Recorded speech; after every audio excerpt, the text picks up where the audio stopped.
Ini sudah.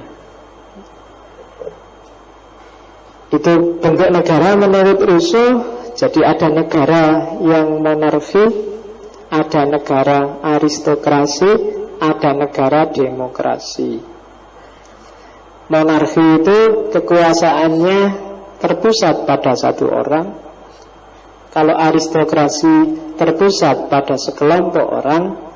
Kalau demokrasi kekuasaannya yang paling tinggi, kedaulatannya ada di tangan rakyat. Jadi kalau dilihat dari di awal tadi, Rousseau sama Thomas Hobbes tadi, kalau Rousseau kan dasarnya manusia itu baik, terus dirusak oleh dunia sosial. Kalau Thomas Hobbes dasarnya manusia itu jelek, maka perlu diatur dalam dunia sosial. Dua-duanya punya kontrak sosial. Cuma kontrak sosial di Rousseau itu tujuannya adalah biar dunia sosial tidak terlalu merusak individu. Harus ada kontrak-kontrak yang jelas. Sementara kebalikannya kalau di Thomas Hobbes, kenapa ada kontrak? Biar individu tidak merusak komunitas. Karena dasarnya manusia itu jahat. Maka urusannya negara, kalau di Rousseau tugasnya negara adalah mengatur rakyatnya. Kalau di Thomas Hobbes, kalau di Rousseau tugasnya negara adalah menjamin kemerdekaan rakyatnya.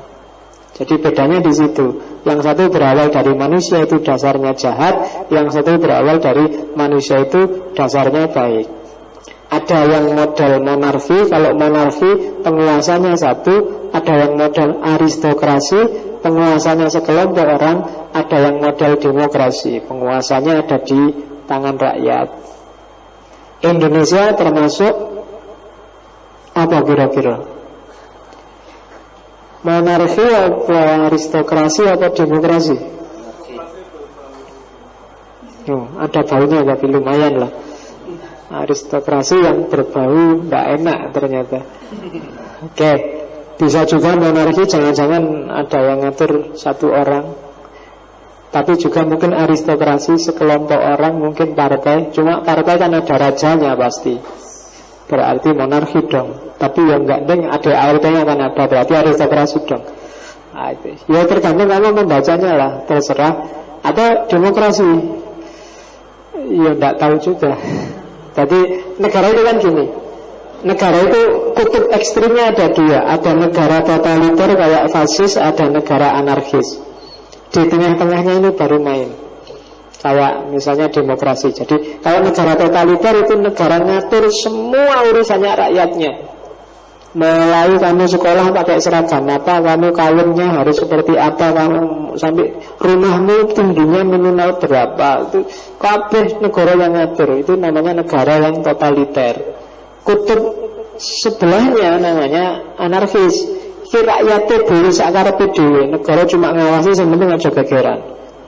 Itu anarkis. Jadi negara fungsinya pengawas, pengaman. Kamu mau ngapain aja boleh, suka-suka kamu. Kamu mau kawin sama 100 orang boleh. Kamu mau bikin rumah sekian boleh, asal nggak tabrakan sama. Ini anarkis. Di tengah-tengahnya baru ada yang agak seimbang, misalnya demokrasi. Demokrasi itu ya setiap suara dipertimbangkan, tapi kan ada konstitusi yang ngatur, ada suara rakyat didengarkan, negara yang mengontrol dan seterusnya. Nanti ada yang sosialis. Kalau sosialis itu negara ngatur sejauh mana agar distribusi kekayaannya merata, fokusnya orang sosialis. Ada lagi model kapitalis, orang boleh ngapain aja, numpuk kekayaan juga tidak apa-apa, tidak rata juga tidak apa-apa, asal fair. Ini hasil perjuangannya sendiri, nggak karena maling, itu usahanya sendiri. Yang melarat ya salah dewi melarat dan seterusnya. Itu model kapitalis dan seterusnya. Itu bentuk-bentuk negara. Kalau di Rousseau fungsinya negara adalah untuk menjamin agar individu seseorang tetap bisa jalan.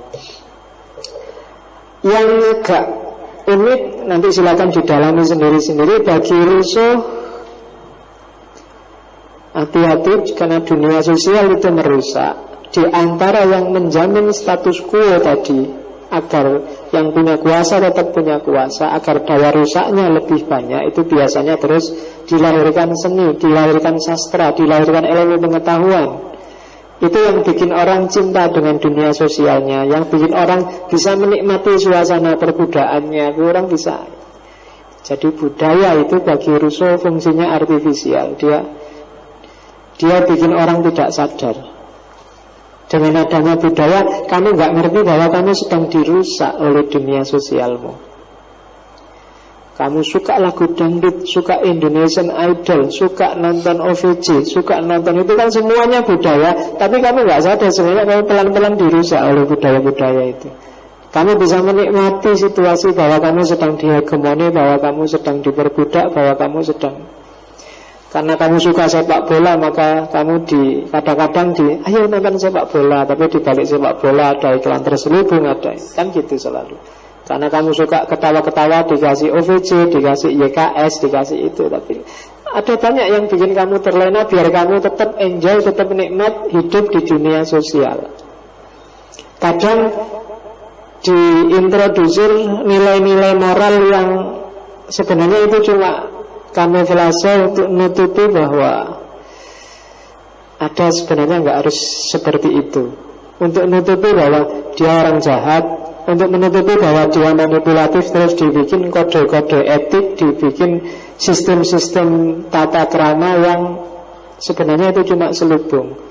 Ya kalau sama orang tua itu ya jangan gitu. Orang tua itu kan kalau sama yang muda, ya sama yang muda itu harusnya menghargai dong, jangan gampang marah.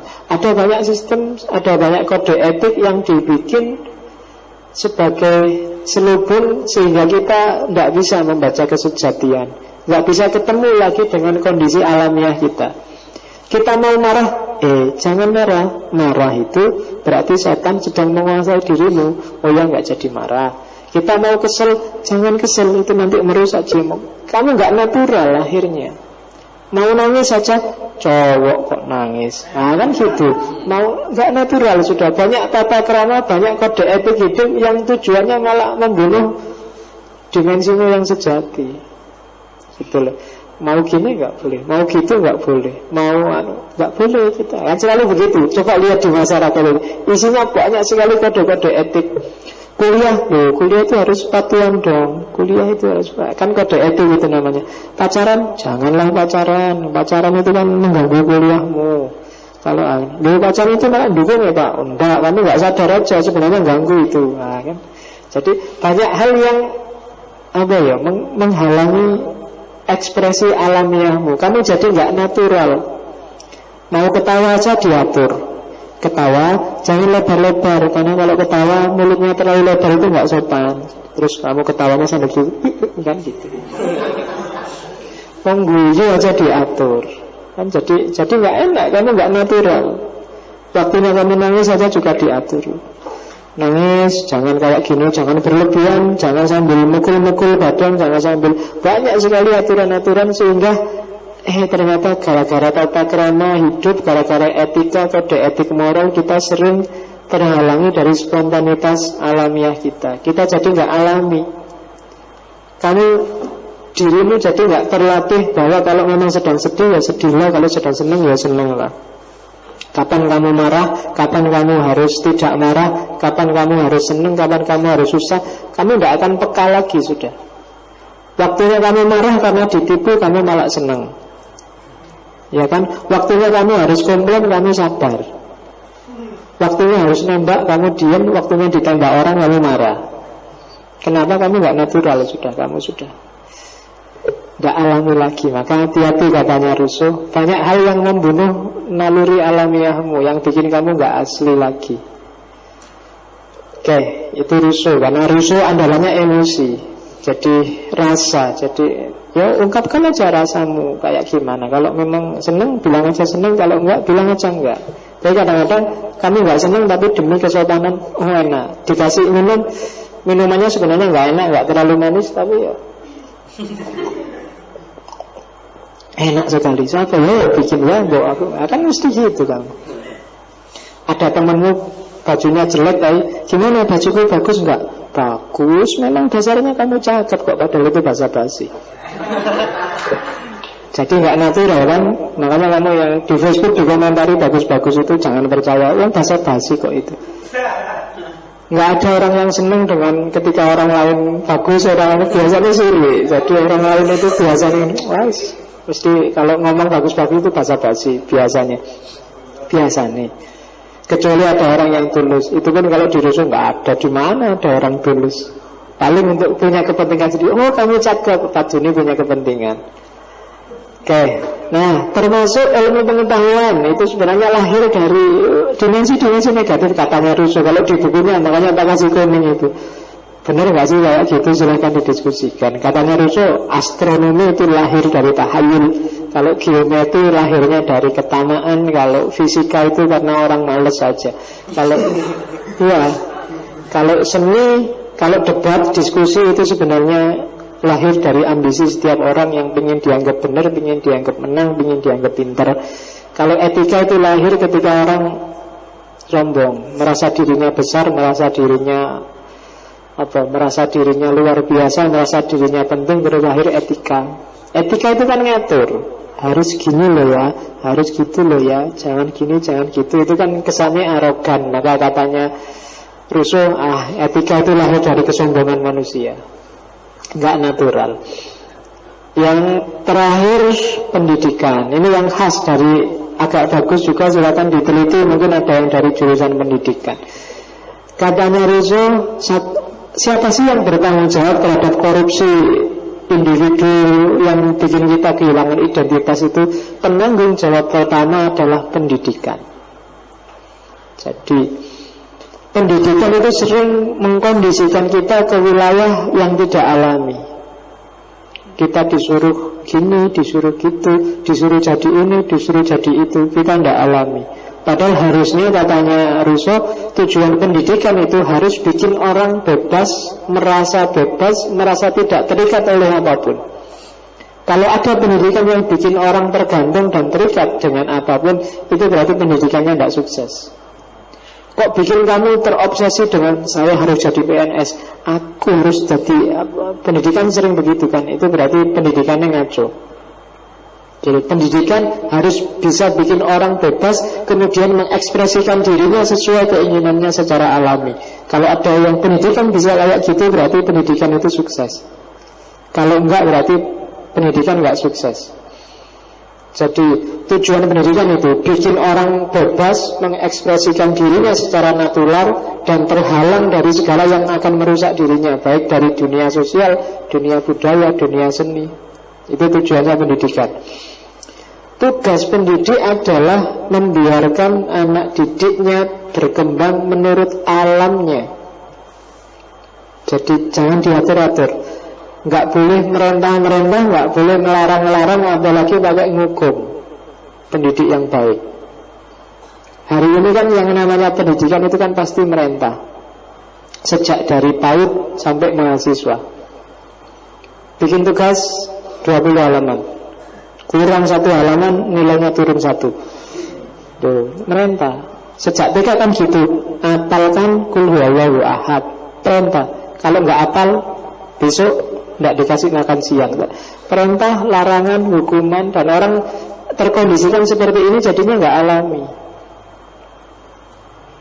Jadi, dan jangan terlalu banyak dinasihati macam-macam, nggak boleh gini, nggak boleh gitu. Kalau di Rousseau enggak, itu justru akan bikin orang kehilangan identitas. Biarkan aja secara alami. Kalau bahasanya Rousseau, biarkan alam yang mengajar moralitas pada dirinya. Biarkan akalnya jalan, biar dia cari sendiri mana yang pantas dan mana yang tidak pantas. Biar dia temukan sendiri. Biar kalau dia jadi orang sopan, bukan karena ikut aturan, tapi karena dorongan jiwa alamiahnya sendiri. Kan gitu maunya Rousseau. Kalau kamu jadi anak baik, bukan karena kamu ingin dipuji, bukan karena kamu sekedar ikut kode etik di masyarakat, tapi karena memang dorongan jiwamu, kamu lebih nyaman kalau kamu jadi orang baik. Dan itu yang susah untuk dunia pendidikan Indonesia, apalagi hari ini. Apalagi tujuanmu kuliah kan cari nilai, cari ijazah, dan puncaknya adalah cari kerja. Sudah mikir urusan nilai, gak mikir urusan moral, gak mikir itu.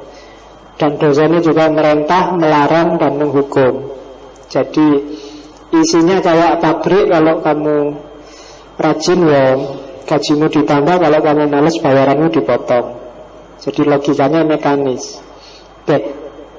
Jadi dalam pendidikan sebaiknya naluri alamiah, cinta diri anak, biarin aja. Anak pengen apa? Anak punya cita-cita jadi apa? Anak punya keinginan apa? Biarkan berkembang. Yang aneh-aneh pun biarkan. Kadang-kadang anak itu kalau kecil ditanyakan macam-macam, pengen jadi apa? Jadi dokter. Biarin aja, kamu jangan komplain. Apa ya iso bapakmu tani kuliah kedokteran membayarin mahal sekarang, jangan jadi dokter. Biarin aja kok anak. Biarkan alamiahnya muncul. Pengen jadi apa? Jadi pilot. Apalagi jadi pilot, naik bisa aja muntah-muntah kamu. Masa jadi pilot misalnya. Lalu kan kamu selalu gitu, kan anak kecil. Silakan diekspresikan. Karena terbiasa dilarang, terbiasa dikecilkan, terbiasa dikerdilkan dirinya. Setelah besar nanti ya mungkin kayak dirimu hari ini. Iya kan? Kamu bingung kan melihat realitasmu sendiri. Kalau hari ini kamu tak tanya, ayo cita-citamu apa, ayo. Bingung kan kamu? Gak tahu Pak, ya kuliah jalan aja lah Pak, sampai besok gimana akhirnya gak tahu, itu mengalir aja kan gitu mesti kamu. Kenapa? Karena gak dilatih. Selama ini kamu terbiasa diarahkan, kamu terbiasa disuruh dan dilarang-larang, maka ketika besar mengarahkan dirimu sendiri itu susahnya luar biasa. Karena memahami dirimu sendiri kamu juga tidak bisa. Kenapa nggak bisa memahami diri? Karena selama ini kamu tidak mengekspresikan dirimu secara natural. Terlalu banyak topeng sudah, membukanya jadi susah. Dan itu kesalahan pendidikan sejak awal kalau di Rousseau. Jadi mulai kecil anak sudah dilatih, awas lo ya ngaji, awas lo ya harus bisa membaca. Awal kan selalu gitu. Bagi saya tidak urgent. Ngaji itu mbok kamu nggak bisa hari ini ngaji, kamu belajar seminggu aja pakai Iqra sudah bisa ngaji. Tapi ketika anak kecil kamu paksa luar biasa untuk ngaji, mungkin dia jadi nggak senang dengan ngaji. Dia bisa ngaji tapi nggak suka sama ngaji. Kenapa? Karena kamu paksa sejak kecil. Jiwanya terluka dia. Begitu dengar ngaji dia, dulu waktu kecil aku dipaksa ngaji kayak gini, muangkel aku sama ngaji itu. Bisa begitu. Baca juga gitu. Biarin aja natural. Kalau pas dia mau, ayo. Kalau nggak mau, ya besok ya. Besok juga enggak, ya besok ya. Anak kecil gitu. Tapi kalau dipaksa, biasanya dia mau ngaji dan akhirnya bisa ngaji memang. Tapi dia nggak akan senang sama ngaji. Ngaji bagi dia beban. Ngaji bagi dia adalah cerita tentang pemaksaan yang bikin dia sumpek. Nah kan gitu. Makanya hati-hati kayaknya. Besok kalau kamu punya anak, iya anakmu harus bisa ngaji, harus bisa baca, tapi jangan dipaksa. Biarin aja natural. Hari ini semua orang berlomba-lomba masukin anaknya ke sekolah unggulan, tapi dia nggak pernah mikir, loh anaknya itu mau dijadiin apa? Nggak pernah mikir gitu kan. Yang penting sekolah unggulan. Bayangannya kalau sudah unggulan terus jadi apa aja bisa. Ya enggak, ya diarahkan sesuai bakatnya, alamiahnya. Dia bisanya apa sih, senangnya apa sih. Hari ini kan SD aja yang full day itu pagi kadang sampai jam 4. Mau dapat apa? Anaknya mau diarahkan kemana? Itu kan persis kayak kamu ingin kuliah S2, yang penting yang ada beasiswanya yang mana ya, kan ngono. Kamu nggak mikir jurusan apa, kamu mau jadi apa? Yang penting ono beasiswa nih, kan gitu. Itu sama lucunya kayak orang tua yang penting sekolah unggulan tadi. Jadi nggak melihat arahmu mau kemana, kamu mau jalan kemana. Kok yang penting ono beasiswa nih. Ya waktu kuliah enak kamu dapat beasiswa, tapi kamu rugi waktu. Kamu suksesmu akan tertunda lebih panjang. Kamu maunya kemana sekarang? Makanya saya tanya, cita-citamu mau jadi apa? Kalau ya kan, ya kalau kamu kecil bisa ngawur jawabannya, dokter, pilot. Sekarang kan nggak bisa, sudah terlanjur sampai di sini. Masa kuliah IAIN mau jadi pilot kan nggak mungkin. Dia Raisa sudah terlanjur. Jadi ya rancanglah sesuai kondisimu hari ini. Sudah telat kamu, ya besok anakmu diarahkan yang bagus. Oke, ini agak unik. Ada kata mutiara dari Rousseau. Karena dia agak benci dengan dunia sosial, maka dia punya jargon berbuatlah sebaliknya dari yang jadi kebiasaannya orang hari ini. Dan hampir selalu kebalikannya dari pop culture itu pasti bagus. Nah, itu agak rumit itu panjang penjelasannya. Coba aja, kalau hari ini ada tren apa, carilah kebalikannya tren itu, kamu akan ketemu yang lebih bagus. Tapi kalau kamu ikut tren, ya kamu nggak akan nemu apa-apa, karena kamu akan tenggelam dalam massa, kamu akan rusak dalam komunitas. Jadi kalau hari ini trennya adalah Korea, kamu balik cari yang tidak Korea, maka kamu akan nemu yang baik. Misalnya, contohnya itu Korea, kan hari ini trennya Korea, Koreaan semua, mulai lagu, mulai gaya. Nah, coba kamu balik, yang lain juga musik pop Korea, kamu ganti, campur sari misalnya. Kan kebalikannya, mungkin di situ kamu nemu sesuatu yang original. Jangan-jangan gara-gara itu terus kamu dianggap, wah dia ahli tentang campur sari, besok diundang diskusi tentang campur sari. Mungkin gitu kan. Jadi ada banyak kebaikan di balik budaya. Tapi kalau kamu ikut arus, ikut pop culture, maka yang jelas akibat paling kelihatan adalah kamu akan kehilangan identitas. Kalau bahasanya Heidegger, kamu tidak akan jadi Dasein, kamu tidak akan jadi manusia yang otentik. Tapi kamu manusia yang tenggelam dalam arus masyarakat. Kalau kamu tenggelam, ya orang tidak akan lihat kamu. Itu aja. Jadi orang lihatnya selalu yang bukan kamu. Misalnya kamu pakai gaya rambut kayak artis sopowis gitu, rambutku kayak smash misalnya. Nah begitu orang lihat, wah smash ya, orang nggak lihat kamu, yang dilihat smashnya. Iya kan? Dan dia smashnya. Mbok lagu aja kamu begitu nyanyi lagunya Oma Irama, itu kan orang lihat, wah Oma Irama. Orang jangan lihat, gak lihat kamunya kan, mesti dilihat Oma Iramanya. Sama ketika kamu masuk arus budaya pop yang semua orang begitu, biasanya kamu akan tenggelam dan tidak akan dilihat. Tidak akan jadi sesuatu kalau nggak dilihat, nggak otentik karena harus jadi yang otentik. Nah, ini coba kamu renungi teorinya Rousseau ini agak khas, ini agak unik. Jadi kalau ada kebiasaan yang berjalan populer, kamu cari kebalikannya. Hampir selalu, Rousseau nggak selalu bilang selalu, tapi hampir selalu kamu akan pas, kamu akan nemu yang tepat. Kalau semua orang sedang suka Facebook, kalau ada temenmu satu aja Facebook itu apa, dia akan terkenal. Terkenal mana? Facebook ya orang ngerti. Iya kan? Tapi kalau yang kenal Facebook biasa, tapi kalau ada Facebook aja nggak tahu itu terkenal pasti. Nah, contoh paling gampang kayak gitu. Ya meskipun namanya Rousseau nggak ke sana. Oke, 5 menit ketahuan ya, nggak apa-apa. Saya minggu depan kita akan masuk ke eksistensialisme. Mungkin kita buka dengan Soren Kierkegaard. Setelah itu mungkin Sartre.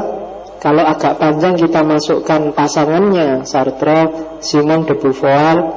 Kalau waktunya sempit ya kita masuk ke Nietzsche terus Heidegger. Kalau waktunya agak panjang. Oke?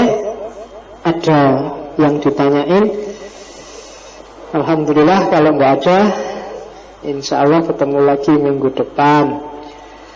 Wallahul muwaffiq, wallahu a'lam bishawab. Wassalamualaikum warahmatullahi wabarakatuh.